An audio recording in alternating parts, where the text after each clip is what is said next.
Assalamualaikum warahmatullahi taala wabarakatuh. Perkenalkan, nama saya Nurul Yakin. Saya sebagai pemateri kedua dari kelompok 1 yang akan menjelaskan tentang sejarah peradaban bangsa Arab pra-Islam. Dan saya di sini akan melanjutkan penjelasan yang telah disampaikan oleh saudara Sukron Makmur. Baik, di sini saya akan menjelaskan tentang aspek kebudayaan yang terjadi di bangsa Arab pra-Islam, di mana mereka itu merupakan bangsa yang dikenal dengan kekerasannya. Di situ kebudayaan mereka sangatlah tidak manusiawi, karena mereka itu tidak percaya dan tidak mengesahkan keberadaan Tuhan yang telah menciptakan alam, sehingga kehidupan mereka tidak teratur dan tidak ada hukum-hukum yang mengatur kehidupan mereka. Seperti yang telah kita kenal, kebudayaan bangsa Arab yang tidak asing lagi bagi kita, yaitu mengubur bayi perempuan yang baru lahir hidup-hidup. Mengubur bayi perempuan yang baru lahir hidup-hidup, karena menurut mereka perempuan itu sangatlah tidak berguna dan merepotkan. Oleh karena itu mereka juga suka mengistrikan istri mereka itu secara bersama, artinya bergantian, karena perempuan itu tidak ada artinya bagi mereka. Dan kebudayaan lain yang sering mereka lakukan yaitu suka berperang, karena di sana sebelum Islam itu kan terjadi kabilah-kabilah atau suku-suku di mana pemimpinnya itu merupakan keluarga yang terhormat. Jadi bukan karena kemampuan mereka yang jadi pemimpin, tapi karena keluarganya, karena derajat keluarganya yang mereka anggap itu baik.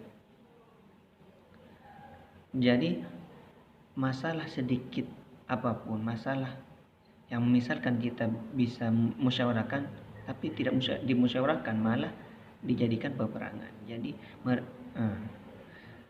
dan di sanalah keahlian berperang mereka itu sangat diasah, karena sewaktu-waktu digunakan untuk berperang. Dan selain digunakan berperang juga ada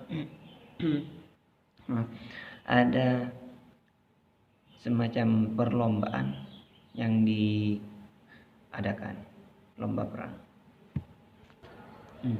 Dan di samping itu kebiasaan-kebiasaan lain atau kebudayaan lain yang mereka tetap bangga-banggakan dari nenek moyang mereka, yaitu mereka suka berjudi. Di samping itu, setelah berjudi itu mereka pasti hasil judinya itu akan dibelikan sebuah hewan yang nantinya akan membuat mereka berpesta. Jadi berfoya-foya. Selain berjudi, mereka juga berfoya-foya. Jadi kebiasaan buruk mereka yaitu berfoya-foya, berjudi, dan suka berzina. Sehingga Arab itu memang terkenal dengan kerasnya dan juga kebudayaan yang kurang memanusiakan manusia. Tapi di samping keburukan mereka itu ada suatu kebiasaan yang ketika Islam datang itu malah menunjang perkembangan Islam. Yaitu seperti halnya mereka itu suka menghafal, kuat dalam segi hafalannya, baik dari segi silsilah, dari segi pengertian, itu sangat mereka kuasai. Walaupun mereka itu masih belum tahu cara menulis, tapi mereka tak menghafalnya itu sangat kuat. Setelah Islam datang, mereka itu sangat kuat dalam menghafal Al-Quran dan juga hadis-hadis dari Nabi, sehingga perkembangan Islam itu mengalami kepesatan, karena Al-Quran dan hadis yang mereka hafalkan itu dapat menyebar luas dengan mudah. Dan yang terakhir yaitu aspek agama, di mana agama sebelum Islam mereka itu sebenarnya bangsa Arab itu merupakan keturunan dari Nabi Ibrahim dan putranya itu Nabi Ismail. Jadi mereka itu menganut ajaran Nabi Ibrahim dan Nabi Ismail yang dikenal itu dengan agama Hanifiyah atau Hanif, yang artinya lurus.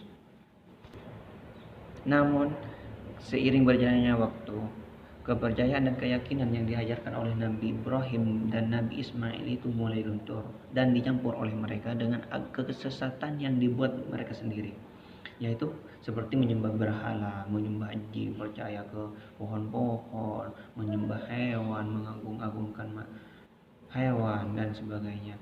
Karena mereka itu sudah mencampur antara agama yang diajarkan Nabi Ibrahim dengan kebiasaan mereka sendiri. Jadi sehingga banyak agama yang bermunculan di situ. Dan di setiap kabilah atau di setiap suku itu pasti mempunyai sesembahan tersendiri. Misalkan punya berhala yang bernama Latta, Huja, dan Ijaz. Itu mereka menyembahnya itu sendiri-sendiri dari kabilah-kabilah lain. Terus di samping mereka menyembah berhala, ada juga yang menyembah matahari, menyembah bulan, menyembah hewan. Dan ada juga yang ada agama Nasrani, Yahudi, dan Majusi di situ yang tidak terpengaruh oleh kebiasaan menyembah berhala yang seperti yang lainnya, karena mereka punya keyakinan masing-masing tentunya. Dan setelah itu, di samping itu, agama Hanif yang diajarkan oleh Nabi Ibrahim itu sebenarnya tidak mereka tinggal sepenuhnya. Terbukti dengan masih adanya Ka'bah yang mereka rawat, walaupun di samping-samping Ka'bah itu banyak berhala-berhala yang berserakan di sana. Dan juga agama Hanif terbukti bahwa tidak mereka tinggalkan, dan patung-patung itu hanya menjadi sebuah jalan. Maksudnya menjadi jalan bahwa dengan patung itu mereka bisa sampai doa mereka ke Tuhannya. Jadi sebagian dari bahasa Arab itu meyakini bahwa patung itu menjadi pelantara doa mereka itu terkabul dan tersampaikan kepada Tuhannya. Dengan adanya Ka'bah dan yang lainnya yang mereka taruh patung-patung di dalam dan di luar, di samping-sampingnya.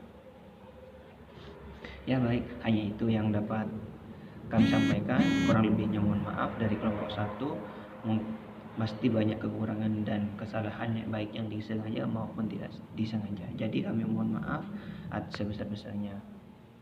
Dan pesan kami yaitu belajar sejarah itu sangat mengenakan, dan kita bisa tahu apa yang tidak kita tahu sebelumnya, dan untuk menjadi patokan dan pelajaran bagi kita agar tidak mengulangi kesalahan-kesalahan yang telah berlalu, dan mengambil hikmah-hikmah dari perbuatan baik yang telah pendahulu kita lakukan.